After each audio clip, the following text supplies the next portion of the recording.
Alexander വരുന്നു. നീ അകത്ത് പോ.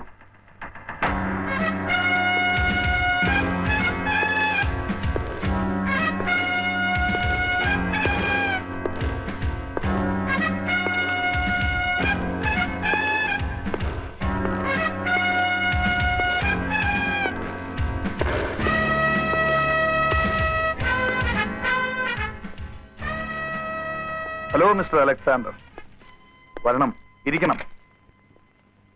നീ എന്നെ ഒറ്റിക്കൊടുത്തു അല്ലേ? Sorry mister Alexander. നിയമപാലനത്തിന് ഗവൺമെന്റിനെ സഹായിക്കേണ്ടത് it's a duty of a good citizen. നീയും ചെയ്യുന്ന അതേ തൊഴിലാണ്. ഒറ്റിക്കൊടുത്താൽ കിട്ടുന്ന നക്കാപ്പിച്ച കാശിനായിരുന്നെങ്കിൽ ഞാനത് പിച്ചയായിട്ട് തരുമായിരുന്നല്ലോ. പക്ഷേ അതൊന്നും അല്ല തന്റെ ഉദ്ദേശം. നിന്റെ ബുദ്ധി എനിക്ക് മനസ്സിലാവും. നിന്റെ ചൂണ്ടലിൽ നീ എന്നെ ഇരയായിട്ട് കുരുത്തു. ബട്ട് മിസ്റ്റർ കൃഷ്ണദാസ്, ചൂണ്ടലിന് താങ്ങാവുന്നതിലും വലിയ ഇര കുരുക്കരുത്. വന്ന മീനൊട്ട് തിന്നാനും പറ്റില്ല, കൊളുത്തിയ ചൂണ്ടൽ ഒടുകയും ചെയ്യും. കളിക്കുന്നെങ്കിൽ ആണുങ്ങളെ പോലെ കളിക്കുക. ഇറങ്ങി വാ, നമുക്കൊരു കൈ നോക്കാം. അല്ലാതെ തേർഡ് റേറ്റ് പ്രോസ്റ്റിറ്റ്യൂട്ട്സിന്റെ മാതിരി അന്തിമയങ്ങുമ്പോ കടത്തിനെ കിടന്നിട്ട് വേണ്ട. സ്ട്രീറ്റും സ്ട്രീറ്റ് പ്രോസ്റ്റിറ്റ്യൂട്ട്സിനെയും എന്നേക്കാൾ പരിചയം നിനക്ക് തന്നെയാണ്. അതെ, തെരുവിൽ കിടന്നാണ് ഞാൻ വളർന്നത്. ആ തെരുവ് തെണ്ടിത്തരം കൊണ്ടാണ് ഇവിടം വരെ എത്തിയത്. പക്ഷേ വീണ്ടും എന്നെ കൊണ്ട് ആ തെണ്ടിത്തരം എടുപ്പിക്കരുത്. വരട്ടാതെടാ, വരട്ടാതെ. നിന്നെ കണ്ടാൽ പഞ്ചപുച്ഛമടക്കി നിൽക്കുന്ന, നീ പറയുന്നതിനുള്ള ഏറാൻ മൂളുന്ന തെരുവ് തണ്ടികളല്ല ഇവിടെ ഇരിക്കുന്നത്. ചുമ്മാ വരട്ടാൻ പറഞ്ഞതല്ല കൃഷ്ണദാസ്, ഐ എം സീരിയസ്. ഞാനൊന്ന് വിരൽ ഞൊടിച്ചാൽ മതി, നിന്റെ ഏരീസിന്റെ എക്സ്പോർട്ടും കാണില്ല, ഇമ്പോർട്ടും കാണില്ല. ഈ ബിൽഡിങ്ങിന്റെ ഒരു ഇഷ്ടിക പോലും ബാക്കി കാണില്ല. എനിക്കറിയാം, നീ മിടുക്കനാ, എന്തിനും പോന്നവനും. അല്ലെങ്കിൽ മലേഷ്യൻ കസ്റ്റംസിന്റെ കണ്ണുവെട്ടിച്ച് ലക്ഷക്കണക്കിന് രൂപയുടെ സാധനങ്ങൾ അതും ഇന്റർനാഷണൽ ഫ്ലൈറ്റിൽ കടത്താൻ ആര് ധൈര്യപ്പെടും? പേടിക്കണ്ട, അതെല്ലാം നാളത്തെ ഫ്ലൈറ്റിൽ തന്നെ ഇവിടെ എത്തും. ആളും ബലവും മിടുക്കുമുള്ളവനല്ലേ നീ. അവരെ കൊണ്ട് നീ ഇതെല്ലാം നിന്റെ ഗോഡൌണിൽ നിന്ന് എത്തിക്കേ. നമുക്കൊന്ന് കളിച്ചു നോക്കാം. കളിക്കുന്നത് കൊള്ളാം, പക്ഷേ ഒരുപാട് കുഴികളുള്ള വഴിയാണ് എന്റേത്. കണ്ണുകെട്ടി കളിക്കുമ്പോൾ കൂടുതൽ സൂക്ഷിക്കണം. നമുക്ക് കാണാം. മിസ്റ്റർ അലക്സാണ്ടർ, ആദ്യമായിട്ട് എന്റെ ഓഫീസിൽ വന്നിട്ട്. No, this is the second time I am coming here. മൂന്നാമതൊരിക്കൽ കൂടി എന്നെ ഇവിടെ വരുത്തരുത്. ഓക്കെ?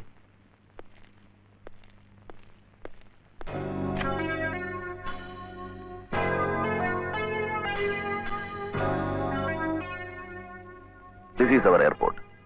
വന്നു പോകുന്ന യാത്രക്കാരെക്കാൾ കൂടുതൽ കസ്റ്റംസ് ഓഫീസേഴ്സും സെക്യൂരിറ്റി ഗാർഡ്സുമുള്ള സ്ഥലമാണ്. ഓരോ സ്റ്റെപ്പും സൂക്ഷിച്ചു വേണം. ആദ്യം നമ്മൾ ആലോചിക്കേണ്ടത് സെക്യൂരിറ്റി ഗാർഡ്സിന്റെയും കസ്റ്റംസ് ഓഫീസേഴ്സിന്റെയും കണ്ണുവെട്ടിച്ച് സാധനം എങ്ങനെ പുറത്ത് കടത്താം എന്നാണ്. It is just impossible. നമ്മൾ ഇൻഫോം ചെയ്ത സ്ഥിതിക്ക് ഇന്റർനാഷണൽ ഫ്ലൈറ്റിൽ വരുന്ന ഒരു ബാഗേജ് പോലും ചെക്കിംഗ് കഴിയാതെ പുറത്തു പോകുന്ന പ്രശ്നമേ ഇല്ല. ഇനി ഇതെല്ലാം തരണം ചെയ്ത് പുറത്ത് കടന്നാൽ, look here, this is the airport building. ബിൽഡിംഗിൽ നിന്നും മെയിൻ ഗേറ്റിലേക്കുള്ള ദൂരം ഏകദേശം 300 to 400 മീറ്റേഴ്സ് വരും. അതായത് ബിൽഡിംഗിനടുത്ത് നിന്ന് എന്തെങ്കിലും അപകട സൂചന കിട്ടിയാൽ കാവൽ നിൽക്കുന്ന പോലീസുകാരന് ഗേറ്റ് അടയ്ക്കാവുന്നതേ ഉള്ളൂ. ഗേറ്റിലെ പോലീസുകാരന് പ്രത്യേക ഇൻസ്ട്രക്ഷൻ കൊടുത്തിരിക്കണം. So everything is planned accordingly. Now you can proceed.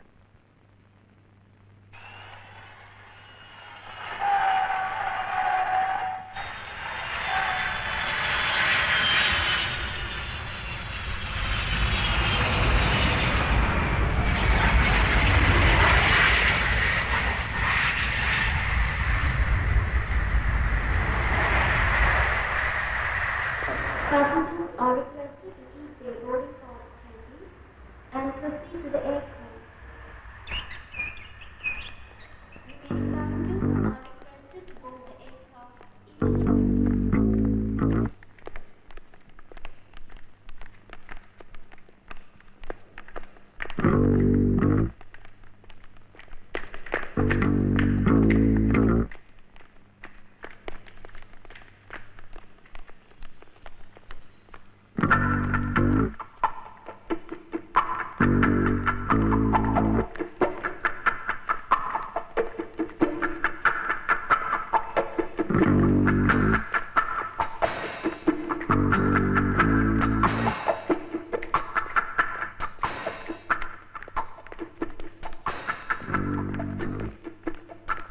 Excuse me.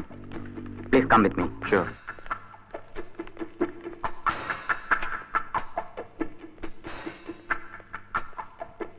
Get your passport and luggage pass. Okay.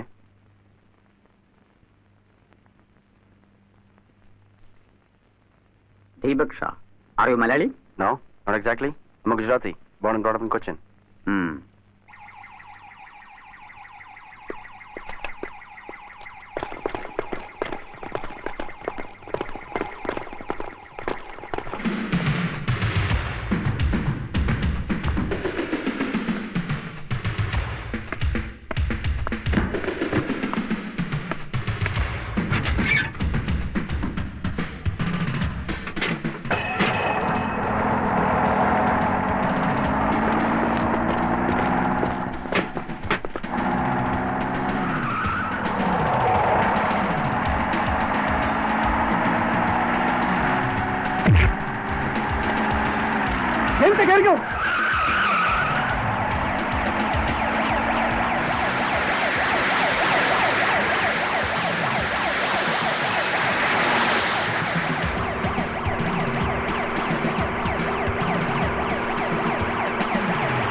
ജെയിംസേ, ഒന്ന് ഹെൽപ്പ് ചെയ്യേ.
എന്റെ കുട്ടിയുടെ കാല് നീ വെട്ടിയല്ലേ?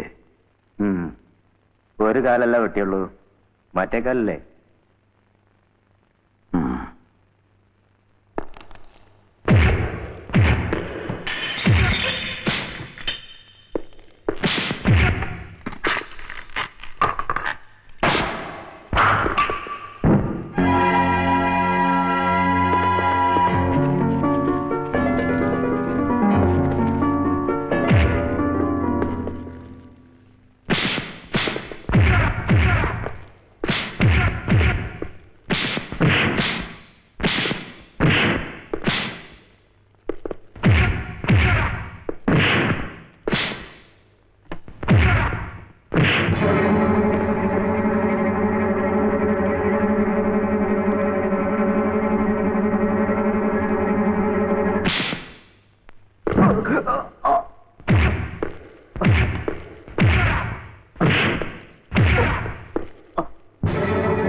എന്താടോ ഇതൊക്കെ?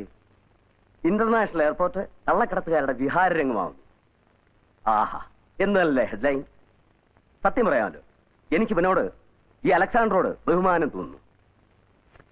അവിടെ നമ്മുടെ പോലീസും കസ്റ്റംസും നോക്കി നിൽക്കുമ്പോ അവനവന്റെ സാധനമായിട്ട് പോയില്ലേ? അവനും ജനങ്ങൾക്കും പത്രങ്ങൾക്കും ഹീറോ. ഇതാണോടോ താനോടെ ബോംബെ ചെയ്തു എന്ന് പറയുന്ന വീരസാഹസ കൃത്യങ്ങൾ? പോലീസ് അവരെ ഫോളോ ചെയ്തതാണ്. എന്നിട്ട് എന്തായി? അണ്ടിപോയ അണ്ണാനെ പോലെ അവസാനം തിരിച്ചു വന്നു.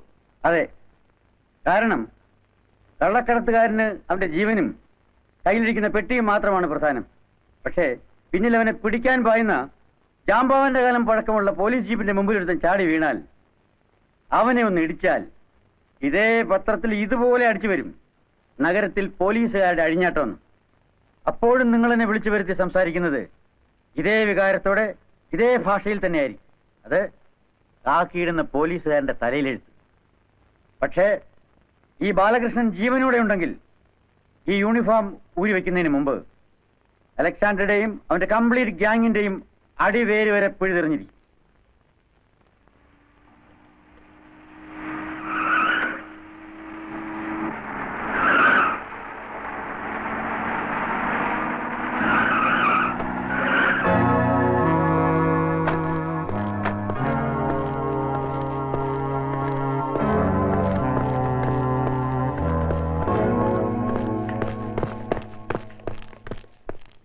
ക്രിമിനൽ കേസിലും റോഡ് ആക്സിഡന്റിലും പെട്ടവരെ പ്രൈവറ്റ് ഹോസ്പിറ്റലിൽ അഡ്മിറ്റ് ചെയ്യാൻ പാടില്ലെന്ന് അറിയില്ലേ?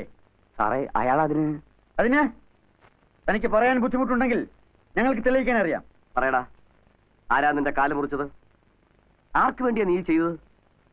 പറയടാ. ആ വണ്ടിയിൽ ഉണ്ടായിരുന്ന സാധനങ്ങൾ അലക്സാണ്ടറുടേതല്ലേ? അറിയില്ല.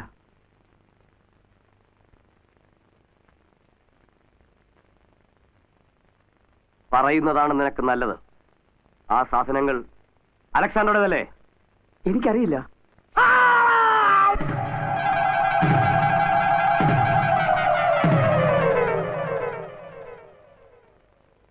നിയമപരമായിട്ട് ഒരു നടപടി എടുക്കാൻ സാധിക്കില്ല.